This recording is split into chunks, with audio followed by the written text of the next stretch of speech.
अनामिम के सभी दर्शकों को सादर प्रणाम।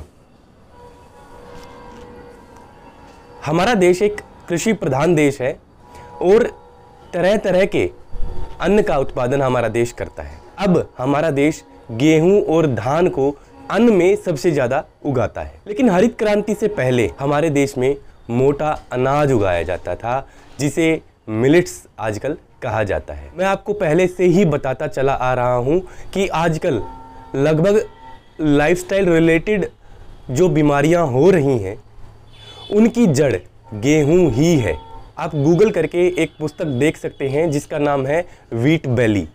इस पुस्तक ने पूरे अमेरिका और यूरोप में तहलका मचाया हुआ है। इस गेहूं में एक ग्लूटीन नाम का सब्सटेंस पाया जाता है, जिसकी वजह से heart disease, diabetes, high blood pressure, obesity, यहाँ तक कि मेंटल डिसऑर्डर्स भी होते चले जा रहे हैं। यानी कि आजकल की जो बीमारियां हैं इन सब की जड़ गेहूं में ही है। ज़्यादा गेहूं और मैदा के कंजम्पशन की वजह से हमारी सेहत लगातार बिगड़ती चली जा रही है और अब समय आ गया है कि हमें मोटे अनाज को गेहूं के ऊपर तरजीह देनी चाहिए और मोटे अनाज को अपने भोजन का हिस्सा बनाना चाहिए। मोटा अनाज के अंतर्गत जो ज्वार, बाजरा, रागी, मक्का, चना, सामा, कांगनी, कुटकी, कोदो, चौलाई इत्यादि ये सब आते हैं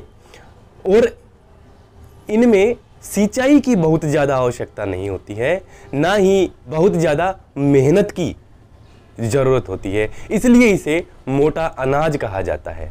यह बस नाम का ही मोटा अनाज है, लेकिन खरा सोना है। मोटे अनाज में सिर्फ प्रोटीन या फाइबर ही नहीं पाया जाता है, बल्कि magnesium, calcium, iron, zinc, beta carotene, vitamin B6, potassium, folic acid और ऐसे अन्य बहुत सारे पोषक तत्व पाए जाते हैं जो कि आपके गेहूं और चावल में बिल्कुल भी नहीं मिलते हैं। इसी वजह से इन मिलेट्स को सुपर फूड भी कहा जाता है।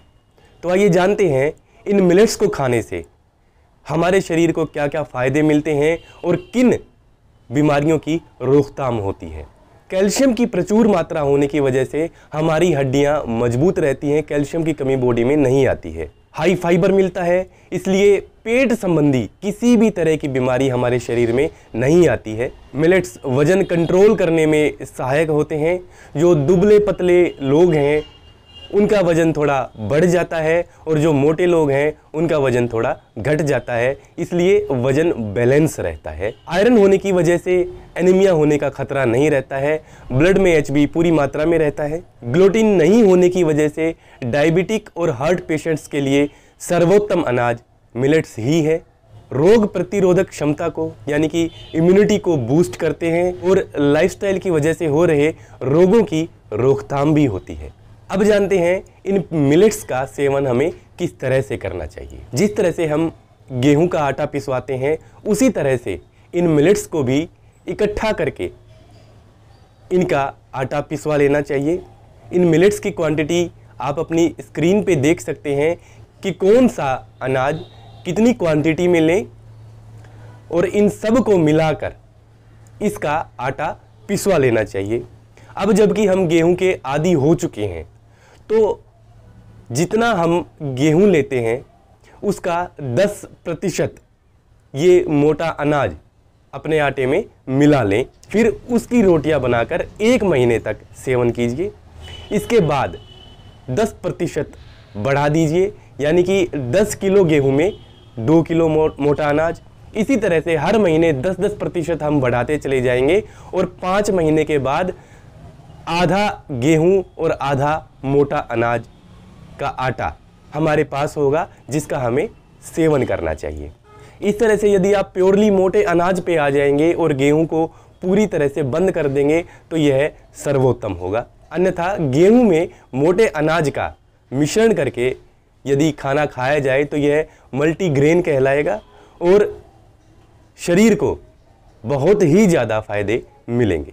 ध्यान देने वाली बात कि बाजरा और रागी नेचर में गर्म तासीर के होते हैं, तो गर्मियों में इनका सेवन थोड़ा कम करें। इनकी अपेक्षा जौ और चने को गर्मियों में ज़्यादा मिला लें।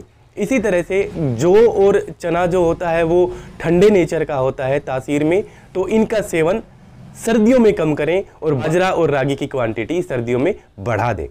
इस तरह से बैलेंस बना के हमें मोटे अनाज यानी कि मिलेट्स का सेवन करना चाहिए। तो इस तरह से अपने अपने लेवल पर यदि सब लोग मोटे अनाज के गुणों को समझें और समाज में समझाएं, तो इससे पूरे समाज की स्थिति में बदलाव आएगा, पूरे समाज के लिए ये हितकर साबित होंगे।